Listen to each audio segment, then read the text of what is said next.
Okay, everybody, we're ready to go. Who's going to be first? First bill is Senate Bill 31. Senate Bill 31 generally prohibits a third-party retail energy supplier from offering to provide or continuing to provide electricity or gas to households that received energy assistance from the Office of Home Energy Programs within the past year, unless the supply offer has been approved by the PSC. PSC must establish an administrative process by regulation or order which to approve supply officers for households that receive energy assistance. To be approved, a supply offer must include a commitment to charge at or below standard offer service for customers receiving energy assistance. The PSC is required to report certain information on their website. The first reprint that you have in front of you for Senate Bill 31 reflects sponsor amendments that address the concerns that PSC raised in their testimony. The amendments generally delay implementation of the bill's requirements by 1 year to 2023, clarify elements of the required report, and remove entirely a requirement that the PSC develop certain billing system test cases.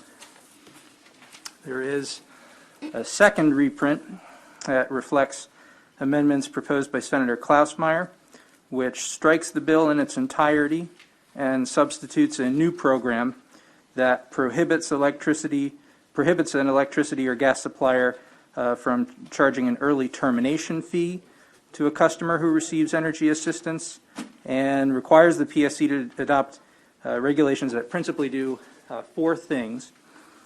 The first is that the regulations would require electric or gas companies to notify suppliers when a customer receives energy assistance. The second, it would establish a price to compare, which is defined under the new program as the total cost of a standard offer service or gas commodity rate for a 12-month period. Third, it would require third-party suppliers to charge customers at or below the price to compare or facilitate transitioning the customers to standard offer service or the gas commodity rate. And finally, number four, it would establish a specified customer education program.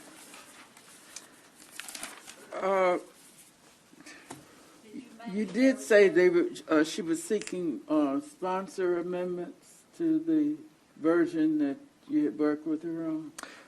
The first reprint that I printed out that says with sponsor amendments refers to amendments that are being offered by the sponsor. Okay, all right, I'm just trying to understand. Okay. Madam Chair, or yeah, I'll let. Did you say that there would be no termination fees, correct, if you change from one company to another?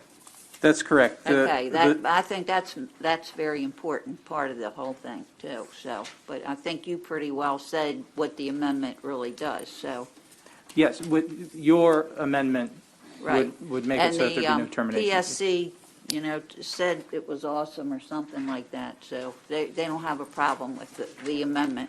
So, have you talked to the sponsor about your amendment? well, she talked to me, and she's not happy. What can I say? This kind of helps out those folks. Senator Feldman? Yeah, I mean, I think this is, definitely a bill we need to have some discussion. I would say, as I look at at least Senator Klausmeier's, I thought the intent, the whole problem that we were trying to get at here was the idea that you've got folks on energy assistance who might be getting taken advantage of or getting pitched or whatever, and you don't want them in a position where they're paying more than they otherwise would have been. I thought that's the gist of it. And when I look at the Klausmeier amendments, as I understand them, and again, I haven't talked to Senator Washington, basically that's what the amendments do. They essentially say, number one, the third party, the retail supplier has to either move these folks back to the SOS utility situation or take them. It only can take them if they can prove up that it's under what they otherwise were paying SOS. So that just fundamentally then also includes no termination fee for early that termination fee provision, some educational provisions, but actually, most importantly, because I was looking at Senator Washington's email, because she talks about honor system, Chairman Stanek says that he has full authority to enforce this. So in other words, if for whatever reason the retail supplier does not put them on their rolls at a lesser fee, then fines and penalties could be imposed by the PSC. So it's not an honor system, as Mary is suggesting in her email. And as far as the onus on the utilities to notify the supplier when a residential customer is on energy assistance, my understanding is they're the only ones that have that information. So you have to, the onus is on them because they're the only ones that have the information. The retail supplier would have no way of knowing unless there's an obligation on the part of the utility to give that information to the retail supplier. So in terms of what I thought Senator Washington is trying to achieve here, I'd be interested in the argument's pushback as to how these amendments, the Klausmeier amendments, are not achieving the primary goals of the bill. But, that's just how I look at it, but certainly there may be other points of view We'll here. go right down the line. Senator Hershey, Senator Bidle, and then Senator, oh, no, he has. Thank you, Madam Chair. I would just say I agree with the sentiments of the Vice Chair on this. I think that the bill that has come through has kind of been overly broad, and which was kind of the reason why we really weren't able to pass something. I think we all recognize that there is the potential for problem, but I think the amendments is finally the third-party suppliers coming here and saying, okay, we do recognize this is a problem. There are a few bad apples. Let's work on this, and I think this is a good solution that really addresses what all of our concerns are, and I would support the amendments as well. Okay, Senator Bidle. Thank you, Madam Chair. I just have two questions. Can they still do the introduction offer where they give a lower price and 3 months or 6 months later they jack it up? Or do we have something in this amendment that stops that? And my second question is, this whole thing where people don't even know they're being changed. They come and knock on a door and say, we're with BGE, we need to see your electric bill, or they offer them a prize if they'll show them their electric bill. And that's how so many of these folks get changed when they don't even realize they're changing electric suppliers. Is there anything in here that could be enforced to prohibit that? I think that's a whole different thing that's going on. I mean, because if they need assistance and they go to the utility, then the utility notifies the third-party person, and whatever that the utility is charging, the other party has to charge that. So I think it's two different things that we're talking about, so. The intro offer deal then? I mean, they'd have Yeah, to I mean, Okay. if they're charging $500 and the utility's only charging $100, they got to knock theirs down to $100. Thank you. My sense, however, is that the way people are getting into it is door to door. They didn't seek anything. Somebody comes and they suggest they're giving them something, and then they switch and bait on them. Part of the reason they have to go door to door is because they need their information from their utility. And you can't get that over the phone, so I don't think. But that's part of the reason they go door to door. I don't like it. I don't want them coming to my door, but No, but they always end up taking advantage of those people. the fact of the matter is, if you need help from OHEP, then But you it isn't apply just for about that. that. In my block, our neighborhood association has just had a meeting about it because they were going door to door, and simply elderly people who were fine. Their bills were on time. Yeah, this is OHEP. This is if you need help. And if you need help, you go to you go to OHEP. OHEP has to notify the utility, and then the utility notifies the third party. And then they have to go, Chairman, they have to go, if the utility is charging $100 and the third party is doing $500, they have to go from $500 to $100. Get the same price as the utility. Okay, so who made a motion? Did anyone? I think we should have a. Madam Chair, I think before I make any kind of motion on the Klausmar amendments, though, I think Senator Augustine, did you have, we should probably maybe have a quick, I don't know if anybody else want a discussion He for. didn't have his light on. Thank you. I mean, my only, my only unreadiness right now is the difference between a bill that we passed last year and how this is very different than what we thought we were doing last year. And so I just do have some unreadiness around the fact that that's what we're doing. That's it. That's all Well, that's. could I ask the analyst, from your perspective, in a real quick summary, tell us what we're doing with what the sponsor wanted and with the Klausmar bill? The difference is that the check against abuse with the sponsor's bill happens up front, that the plans need to be approved by the PSC before people can wind up in them. With the amendments, the check happens after the fact, and it's the responsibility of the third-party energy supplier to do that check and to then make the changes to prevent the person who's receiving energy assistance from being charged the higher rate. So you're deciding between whether the check against the higher rate happens up front or on the back end. Okay, I think Senator Hayes, Senator Hayes? on that point. Yeah, I'm concerned about checking after the fact. Like, I have a Ring video of my 75-year-old aunt where one of these guys came to the door and wouldn't provide any type of identification. They came 2 days in a row. They claimed to have a copy of her utility bill. It's a problem. They're predators on poor, low-income communities. I think doing it after the fact is after the damage is already done. There needs to be a process in place that's upfront that protect these communities from these predatory practices. When my aunt asked the man and my cousin asked him to get off their property, he said, I don't have to go anywhere. She threatened to call the police. He said, go ahead and call the police. Trying to identify who these people are to report it to somebody later on is just not going to happen. The only thing I'd say back on this idea of before or after is, and I could be wrong, but I think the PSC, maybe one of the, I don't remember if the bill went over too late. I think maybe one of the reasons it didn't get passed on these, the PSC doesn't want on the front end. I don't think it's that easy for the PSC to have this front end approval process where they themselves, again, the utilities sort of have some, so maybe Nathan, to that point, because we're sort of saying, okay, now let's have the PSC, something the PSC apparently doesn't really want any part of.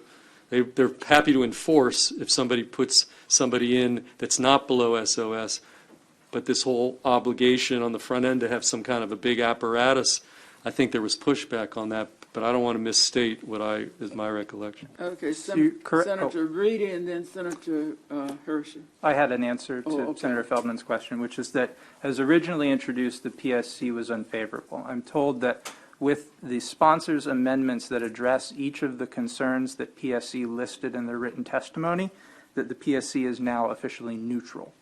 The Office of People's Counsel, which was previously neutral, is now favorable on the bill with the amendments that were offered by the sponsor. I have not spoken to either of them with respect to Senator Klausmeyer's amendments, but I know that the Office of People's Counsel has sent a letter generally opposing Senator Klausmeyer's amendments. Okay, Senator, his light went off. Senator Hershey. Oh, no, it's on. Senator Reedy and then Senator Hershey. Yeah, I think I might just defer to my colleague. I have a letter from OHEP that was, I think the council talked about why they were against it originally and the changes. They're saying that the current bill has the potential to guarantee effective targeting of energy assistance benefits, but they also say that the effectiveness of benefit targeting could be limited in cases where a retail energy supplier charges exceed their standard offer service rate. So it seemed like kind of a muddle, frankly. So I think maybe I was answering the question that maybe council was answering. So anyway, I'm sorry. I will yield back. Senator Hershey. Thank you. I think last year, going back to what the vice chair was saying, I think last year there was almost three different bills that dealt with this whole topic. And this one is very specific, and I talked to my colleague before, that really just deals with the customer once they're on energy assistance and how to make sure that they are not paying a higher rate than the SOS. And I think we all agreed from even a fiscally responsible position that we didn't want more money going out of the door from these programs that are meant to help people just to paying higher supply rates. So that's why we kind of focused on this one and said, let's work with that. But it's very specific, as the vice chair said, to being on the energy assistance programs.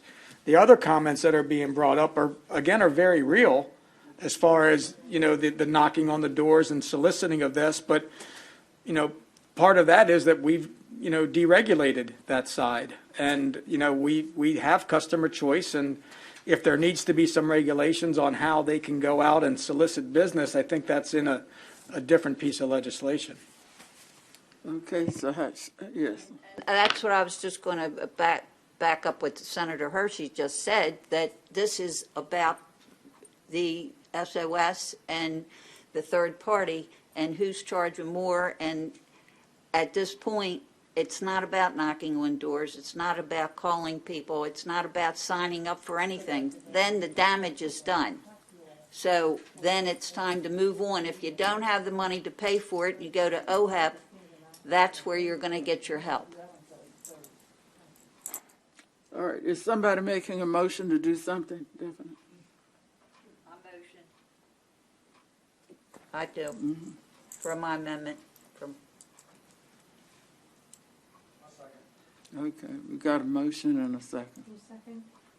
Hershey. Okay, all in favor, please raise your right hand. This is on the amendment? Yeah, it's on the Klossmeyer amendment.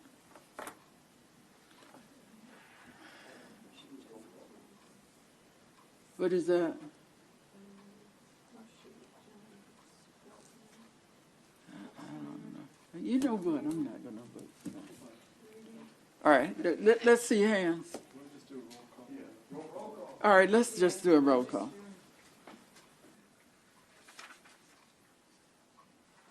Senate Bill 31, Klausmeyer Amendment. Senator Feldman. You sure? Okay. Okay, I'm going to go aye on the Klossmeyer amendment. Senator Klausmeyer. Yes. Senator Benson. No. Senator Kramer. Yes. Senator Hayes. No. Senator Reedy. Yes. Senator Augustine. No. Senator Beidel. Yes. Senator Hershey. Yes. Senator Jennings. Yes. Madam Chair. No. So what's that, 6 to 5? 7-4. Okay. All right. All right, we're going now to Senate Bill 1. Oh, yeah, okay. Let's move the bill as amended. Okay, we have a motion. Move favorable. Second. Okay. Maybe we ought to call the roll again. Senate Bill 31, favorable as amended. Senator Feldman. Aye. Senator Klausmeyer. Yes. Senator Benson. No. Senator Kramer. Yes. Senator Hayes. No. Senator Reedy. No. Senator Augustine. No. Senator Beidel. Yes. Senator Hershey. Yes. Senator Jennings. Yes. Madam Chair. No. 6-5. Okay. Okay, we're ready to go to Senate Bill 131. Actually, the next one, if Oh, I no, I may, is, Yeah. Is that Senate- all you had, Nathan? no, I have one more, Okay. and followed by a withdrawal. But first piece of business would be Senate Bill 52, which establishes the Maryland Commission on Health Equity to, among other things, employ a health equity framework to examine certain topics, including the impact of certain health-related factors such as education, economic stability, and public safety on the health of residents of the state, to provide advice regarding issues of racial, ethnic, cultural, or socioeconomic health disparities, to facilitate and coordinate the expertise of multiple state agencies in developing a comprehensive health equity plan, and to set goals for health equity and prepare a plan for the state to achieve health equality in alignment with any other statewide planning activities. The reprint in front of you reflects the addition of 2 members to the commission, whereas the result of testimony received, as well as the addition of food insecurity to the list of topics that the commission is required to examine. These amendments were developed in coordination with the House. Okay. Can we get Senator Bottle? I'm just motioning to move the amendment. Second. Okay, it's been moved and seconded. Any discussion on the motion? Not ready for the question? Let's just call a roll. On the on the bill as amended. Nobody had it. Senate Bill 52, favorable as amended. Senator Feldman. Aye. Senator Klausmeyer. Yes. Senator Benson. Yes. Senator Kramer. Yes. Senator Hayes. Yes. Senator Reedy. Yes. Senator Augustine. Yes. Senator Beidel. Yes. Senator Hershey. Yes. Senator Jennings. Yes. Madam Chair. Yes.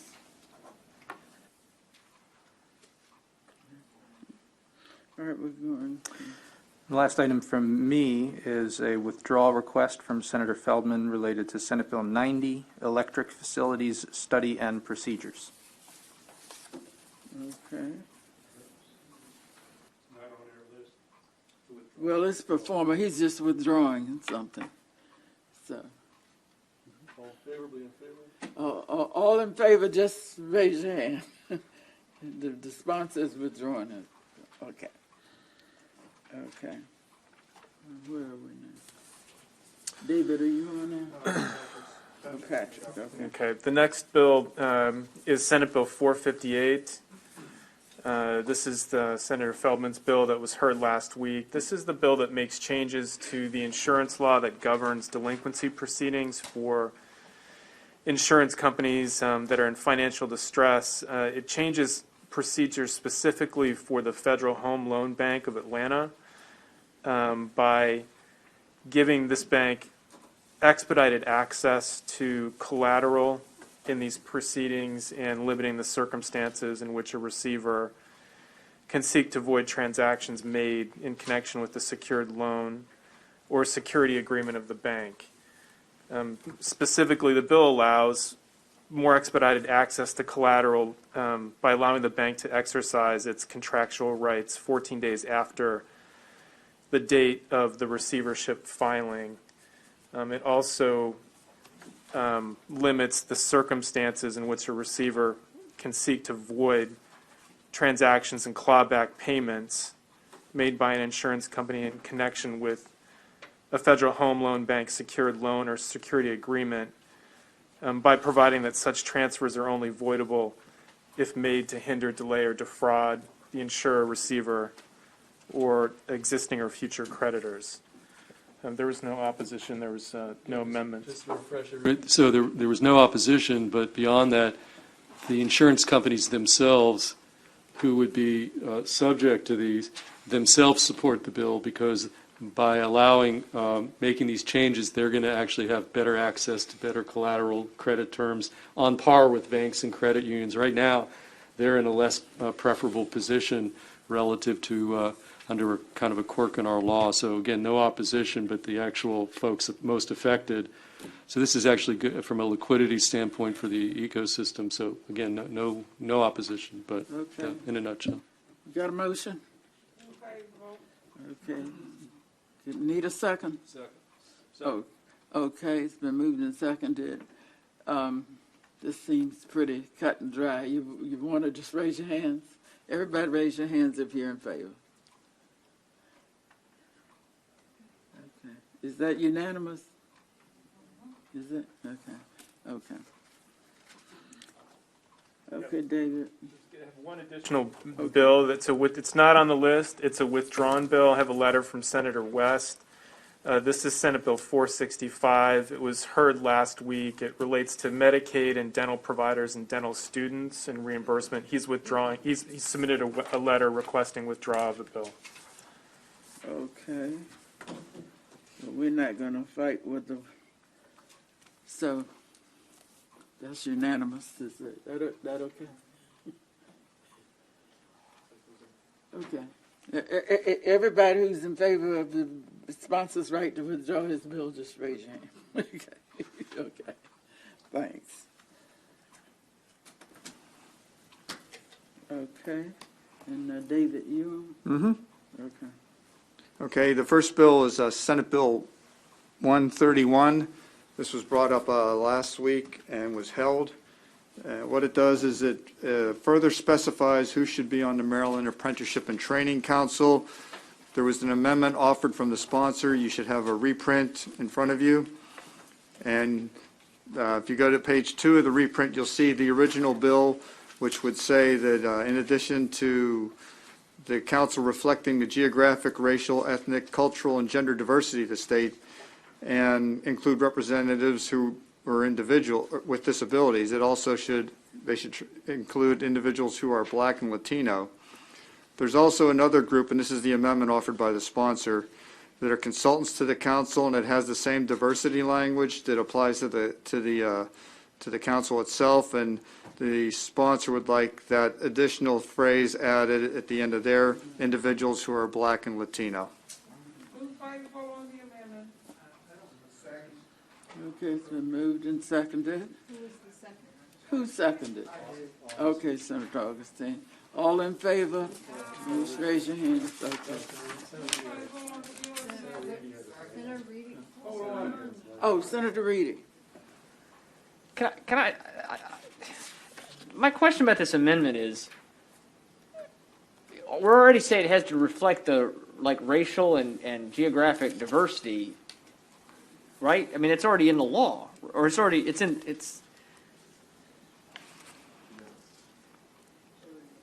the current law said, wait a minute, current law, sorry, I should have had it out. Current law says, and I quote, membership of the council shall, to the extent practical, reflect the geographic, racial, ethnic, cultural, and gender diversity. Why do you... Maybe I'm arguing the bill. Sorry. All right, go ahead. I'm sorry.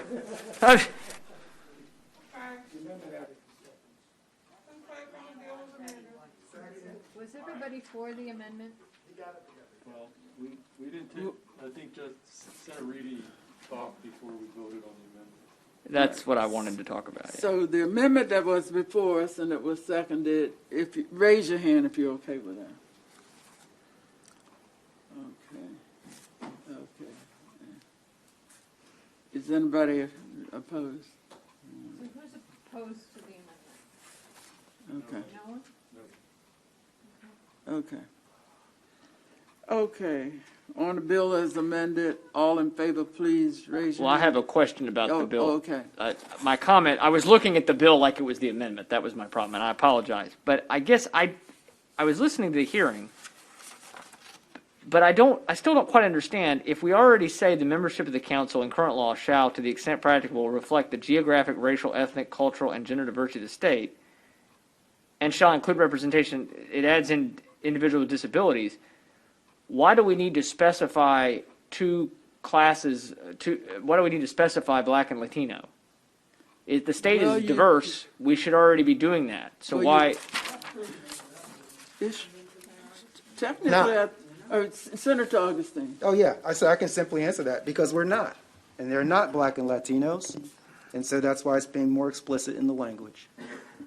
But what, are there other groups being left off?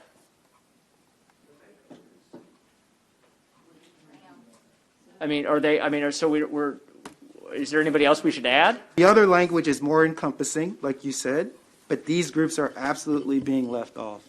There's just no doubt about it. Like they're being left out of Okay, thank you. okay. All right, Senator Hayes. Never mind. Thank you, Madam Okay. Chair. Already. All right, are we ready to vote on the bill as amended? Okay, all in favor, just raise your hand, if that's okay.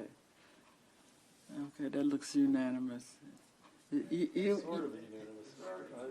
are a little squirrely. All right, but call the roll, we'll just be clear. Senate Bill 131, favorable as amended. Senator Feldman. Aye. Senator Yep. Klausmeier. Senator Benson. Yep. Senator Kramer. Yes. Senator Hayes. Yes. Good. Senator Reedy. With all my heart, I'm voting aye. Senator Augustine. Yes. Senator Beidel. Yes. Senator Hershey. Yeah, Malcolm talked me into it. Senator Jennings. Yes. Madam Chair. Yes. Unanimous. Okay, now we're going to, what, 135? Okay, we're on Senate Bill 135. Okay, the Senate Bill 135 it was heard a couple weeks ago, and what it does is it establishes, first of all, it establishes that there is this fence called a battery charge security system, which is a fence that if you go into page 2 of the bill, you'll see specifically what this fence is about. It has to be inside an existing fence. It has to be powered by a battery. It has to meet various electrical standards. And most importantly, it has to be located behind an existing fence on a property that is zoned commercial and not residential. And the bill then takes this standard for a fence and applies it to what a local government can and cannot do regarding this fence. It allows a local government to regulate the people who install the fence and the owner of the property in a manner similar to local alarm ordinances, which is also part of this section.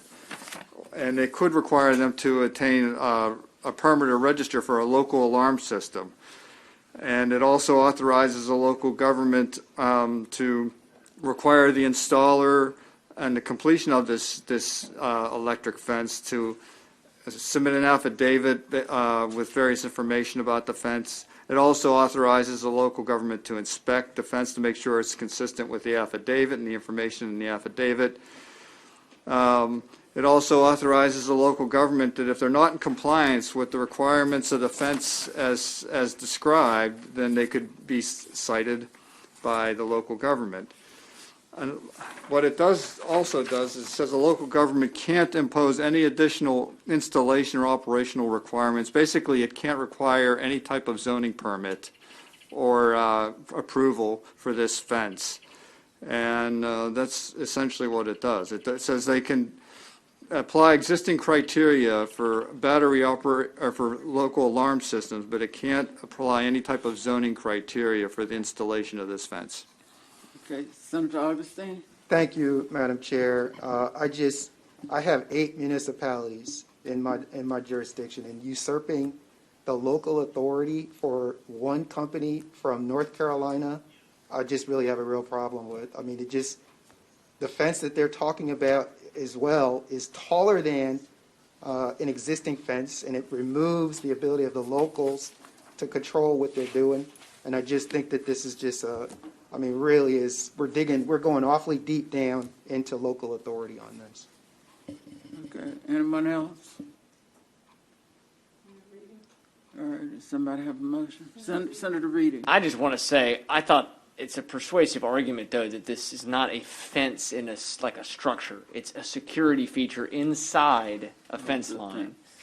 And it is not something that anybody could ever get to by accident. So I understand the local control argument. Believe me, my side of the aisle makes the local control argument all the time, often to no avail. But a lot of these local, I kind of think sometimes a little streamlining may not be all bad as it relates to that. That's my opinion.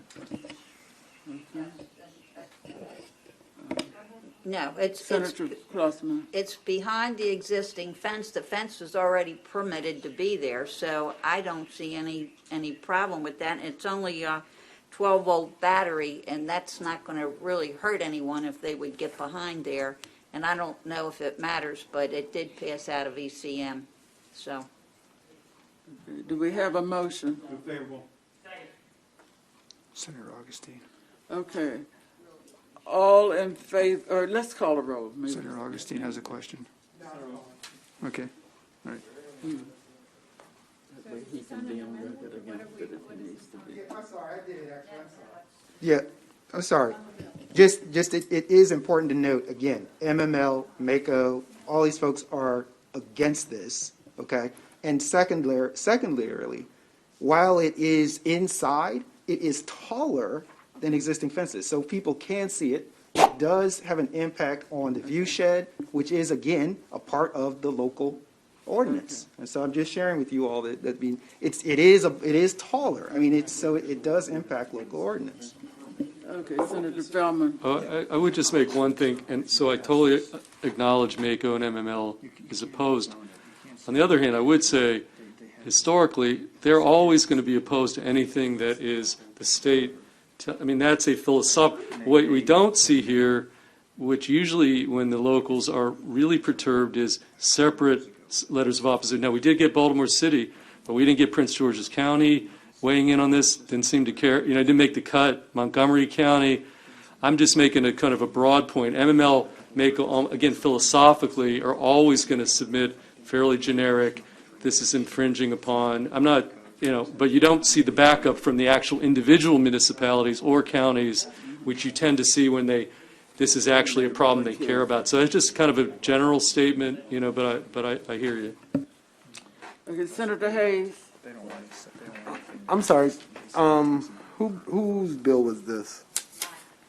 No, like the staff to the committee. Was this David's bill? Yeah. Did you receive any type of amendment from MACO and MML? No, I did not. Okay. Because I believe they had an amendment that they wanted the committee to propose. Well, I don't know if I suggested they find somebody to sponsor it or to propose an amendment, and I don't know if they found anybody. Are we voting again this week? No, they're telling us once a week now. We're being pulled in, and we are increasingly being constrained in terms of any time we have that we can control to do anything, because they're moving now toward stuff out of JPR and somewhere else, and it's what leadership is focused on right now. Thank Delegate Senator Benson. Who was proposing the amendment? Baltimore? Supposed to be me.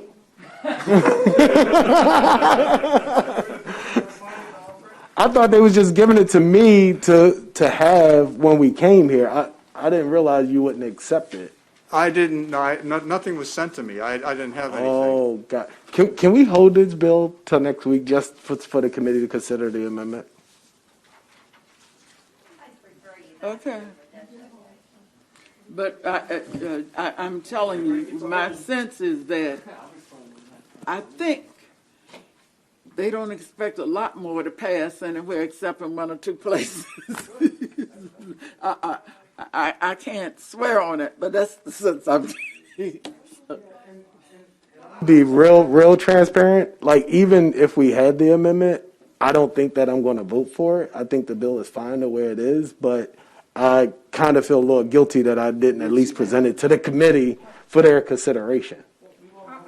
Okay, well, If they I'm sure wanted we'll it- vote if they again at wanted some it, they time, would've sent it. so we'll hold it, if that's what you're asking. Okay.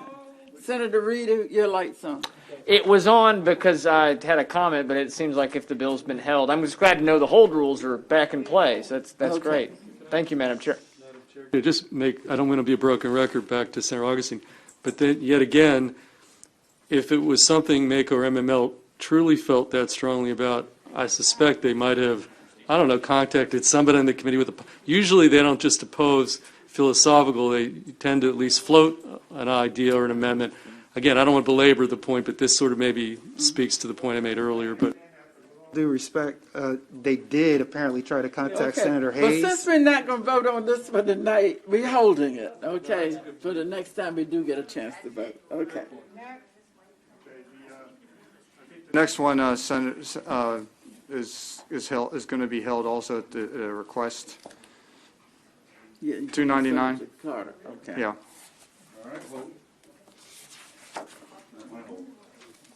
Okay, the next bill is Senate Bill 384. And this bill was heard last week, and what it does is it deals with residential service agencies and personal care providers. So it first defines personal care providers in the law now, and they would specify that these are employees of residential service agencies, which are regulated by the health department. And first off, the bill requires that the Office of the Attorney General, in consultation with the Maryland Department of Labor and the Department of Health, to develop a guidance document concerning the application of employee laws to the employment of personal care aides by residential service agencies. The bill specifies what should be in the guidance document, describing reference to the residential service care industry, definitions of employee, employer, and independent contractor, the concept of an independent contractor, steps a residential service RSA may take to ensure compliance with the labor laws. It goes on then to require that to get a license as an RSA or to continue to hold your license as an RSA, that somebody in the residential service agency would have to sign in a document saying that they've read this guidance document and understand it, and would have to submit it to the health department. And once it's signed and submitted, then they would be a licensee in good standing. Finally, the residential service agency, if they're receiving Medicaid reimbursement, would have to submit information to the health department, whether the RSA has classified the personal care aide as an employee or independent contractor, and the hourly pay rate of the personal care aide. You have a reprint in front of you with a clarifying amendment. This would be from Senator Kelly because it's her bill. And if you go to page 4 or 5 of the reprint, you'll see that there's no longer renewal of licenses for a lot of these things. That was done away with a couple years ago in a way to avoid some administrative costs associated with renewing licenses. So this conforms the language in the bill to the current practice of the health department regarding 3 years of certification. So every 3 years, a residential service agency would have to have somebody sign a document or attest that they read the guidance document that's produced yearly by the Attorney General's office. So that's the first, I would call that a technical amendment to conform to current practice. And there's another amendment in front of you which doesn't have a reprint, but this is from Senator Hershey. And if you go to the last page of the reprint I provided, this would strike lines 9 through 15, the reporting requirement that they would have to, if they receive Medicaid reimbursement, that they have to report certain information to the health department. That's a separate amendment from Senator Hershey. So you have two. Senator Hershey, why you want to do this? Well, I was going to say, can we first pass your amendment, Madam Chair, and then we can discuss mine? Is that all right? That's fine. Okay, all in favor of the Kelly amendment? Is there anybody opposed? Okay. The amendment that I brought would basically just not require the reporting of the pay rates for the personal care aides. If you remember the testimony from the I always forget this one, the Maryland National Capital Health Care or Home Care Association, which has the RSAs as their members, came in and they were supportive of the idea that you wanted to do to start it, but they really thought that the guidance document should be done first, let that get into play, and then come back at a later date and start to get the all the information that was necessary with regards to the pay rates and that aspect of the bill. So just that small part at the end. And they wanted to remind us that, again, that these agencies have been hit very hard from the COVID and received very little, if any, assistance from the state through Medicaid rates that are already too low. And, they want to be supportive of the bill, but just not have to provide this pay rate documentation at this time. This is once every 3 years. They Yes. just sign really that they have read what the requirements are and that they're in compliance. And, Right. and to show that they are, if people, in fact, are their employees, they just say what pay rate they're getting, that's all. Once every 3 years.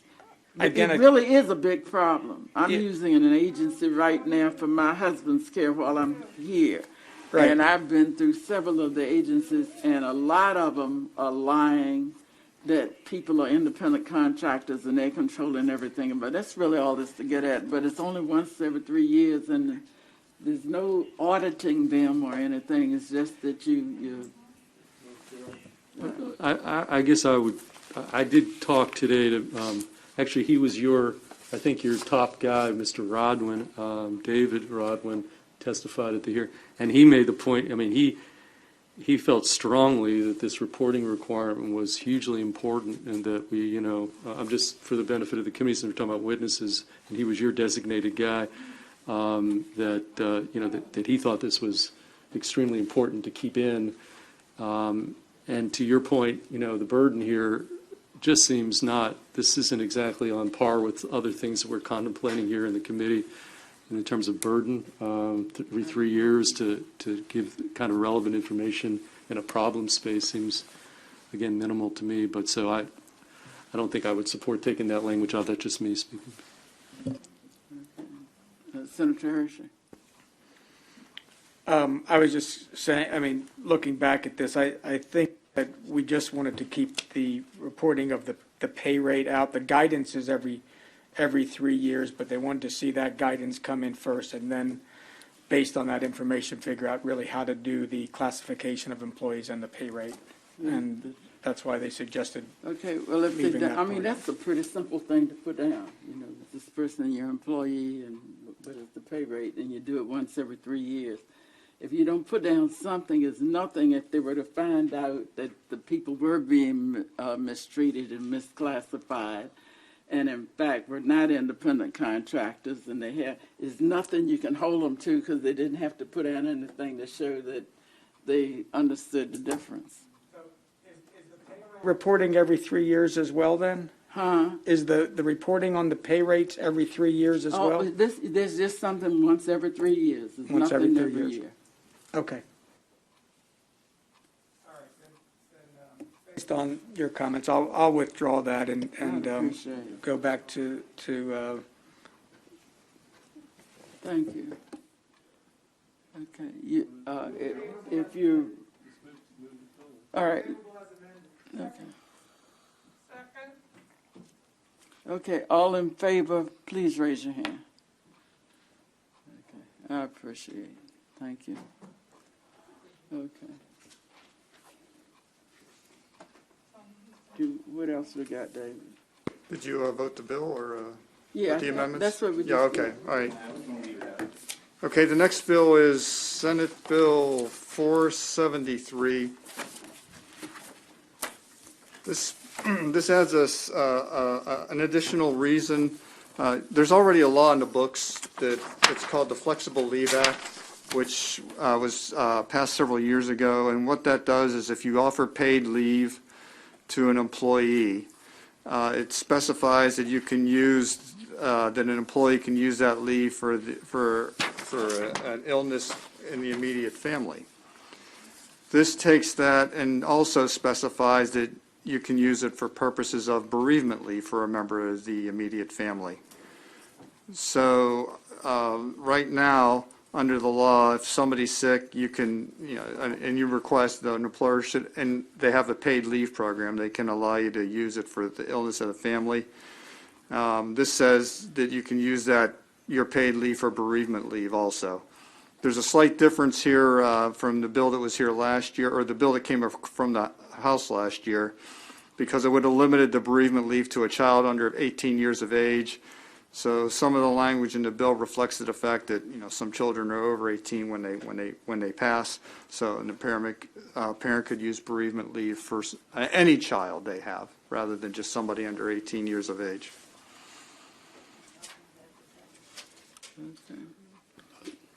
I think this is a good addition. I'll move favorable on the bill. I think it's. Okay. Yes, Senator Reedy. So obviously nobody wants to say they're against people being able to use their leave for bereavement, but it seems to me it's already allowed in law. Because currently PTO can be used for, I know the council was talking about this, but PTO can already be used for bereavement leave, right? There's nothing in Maryland law. I mean, their state employees have bereavement leave, but we're state employees. This doesn't cover them. There's nothing in Title III in any of the leave programs that are available for private sector employers that specifies bereavement leave. You mean as far as paid sick leave? Yes. So Paid sick somebody leave doesn't can't- include bereavement leave. I see with the testimony, but I just wanted to be sure. So somebody can't use paid sick leave, the mandated state demanded paid sick leave they can't use that for bereavement. Well, it would be up to the employer. Obviously, the employer can go beyond what the guidelines are in the paid sick leave and allow somebody to, if they want to take one of their 5 days that for a bereavement. But this applies only to employers 15 or over and who have a paid leave program already for their employees. So I would imagine that if you're under the Family Medical Leave Act, or the Healthy Working Families Act, if you're under 15, then you're providing unpaid leave, then you don't have to authorize bereavement leave. And I just have a hard time believing there's that many businesses that are like, nope, you can't use your leave because your family member died. That seems really unlikely. I'm not saying it never happens. Okay. All right, Senator Feldman. Well, I would say if that's true, then why would you be, then what's the problem? I mean, if you look at the actual bill, the section, I mean, it's pretty specific. It specifically says it only refers to the illness of the employee's immediate family. I mean, there's no reference to bereavement place. So I don't know what, if what you say to be true, then what would possibly be the harm of clarifying explicitly in this body of law that it's not just about immediate family illness, and we're adding bereavement. I mean, if you look at where the current law is pretty clear. It seems limited to immediate illness, immediate family. All right. The problem is if we try to,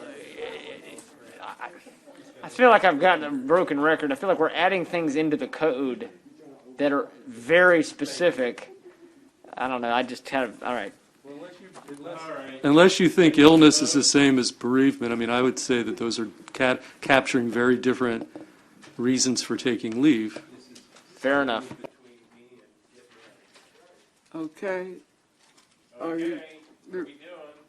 Did somebody make a motion? Okay. All in favor of the motion as amended?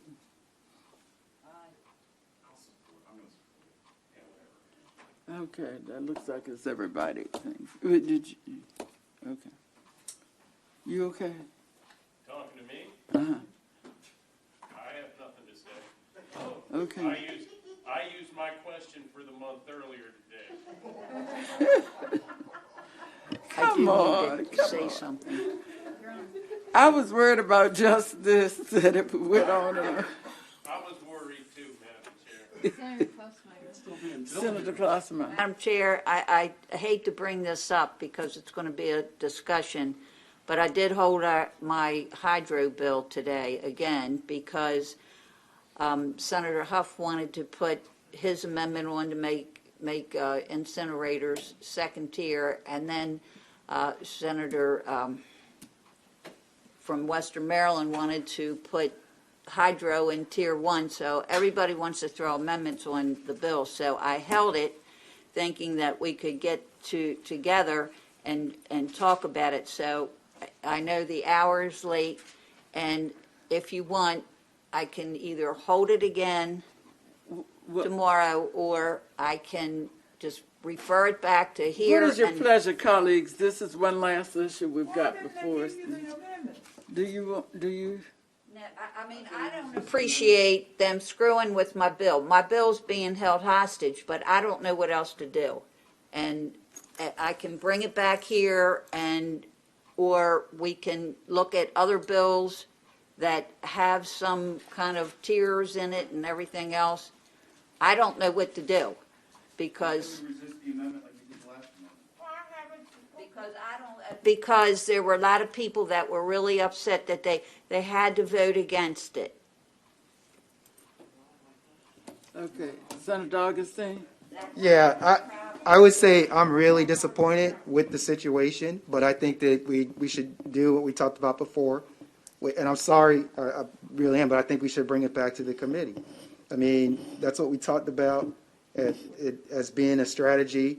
And like I said, I'm disappointed with it, but I just think that that's what we Well, have while to we're do. here, let me just tell you, one reason we're doing this tonight, and we're here this time of night, is that I have been told they are so afraid of COVID and of losing quorums, and that we may shut down early, and that they've promised two other committees that major work that they have done, and that will be rather global, will take up almost all of next week and maybe some into the following week. So I would just say, look, can we just deal with this problem right now? If somebody's got a motion as to how to resolve it and what you want to do. I don't know if the president has the strength to resist the amendment. Are we recording? Shit. We can be off, we're not in a Yeah, voting session. we're not in a voting session. Can we turn this off? Or I guess we shouldn't. I guess it should be out there. So I think a lot of political capital was used on the last vote. I don't know if it's going to be there for this one. And I don't want to see that amendment passed. I do want to see your bill passed.